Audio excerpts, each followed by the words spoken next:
આજથી 29 વર્ષ પહેલા કલ્લુ સિંઘ પોતાના મૂળ વતન ઉત્તર પ્રદેશના સરસ્વતી સિનેમા હોલમાં ટિકિટ ચેકર તરીકે નોકરી કરતો હતો.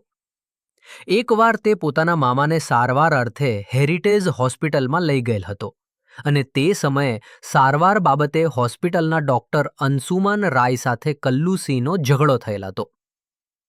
આ દરમિયાન ડૉક્ટર અંશુમન રાયના કાકાના દીકરાનું કાર અકસ્માતમાં અવસાન થયેલ.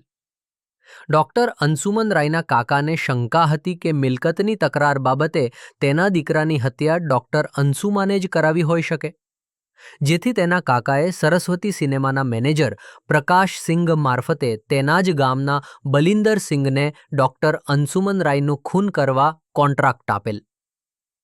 બલિન્દરસિંઘ સરસ્વતી સિનેમા હોલમાં નોકરી કરતા કલ્લુસિંઘ તથા અન્ય 2 વ્યક્તિઓ સાથે મળી ડૉક્ટર અંશુમન રાયનું ખૂન કરવા હેરિટેજ હોસ્પિટલ ખાતે ગયેલ. તે જ સમયે ડૉક્ટરની ચેમ્બરમાંથી હોસ્પિટલના મેનેજર શ્રી ગિરીશભાઈ બહાર નીકળેલ, જેને આરોપીઓએ ડૉક્ટર અંશુમન રાય સમજી દેશી હાથ બનાવટની પિસ્ટલ વડે મેનેજર ઉપર ફાયરિંગ કરી તેનું ખૂન કરી નાશી ગયેલ.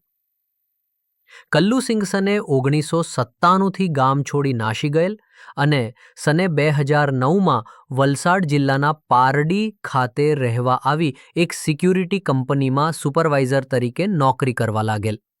આરોપી લાંબા સમયથી વોન્ટેડ હોય, જે બાબતે વલસાડ ક્રાઇમ બ્રાન્ચના અધિકારી તથા કર્મચારીની ટીમને ખાનગી રાહે બાતમી મળતા ક્રાઇમ બ્રાન્ચ વલસાડની ટીમ દ્વારા ટેકનિકલ એનાલિસિસ તથા હ્યુમન ઇન્ટેલિજન્સ દ્વારા વર્કઆઉટ કરી ખાનગી બાતમીદારોનું નેટવર્ક ઊભું કરી વોન્ટેડ આરોપી કલ્લુસિંઘ ઉર્ફે ત્રિભુવનસિંઘને પાડી વિસ્તારમાંથી પકડી કાયદેસરની કાર્યવાહી કરી આગળની તપાસ માટે પાડી પોલીસને સોંપી ઉત્તર પ્રદેશના વારાણસી શહેરના લંકા પોલીસ સ્ટેશનને સોંપવા માટેની આગળની કાર્યવાહી કરવામાં આવેલ છે.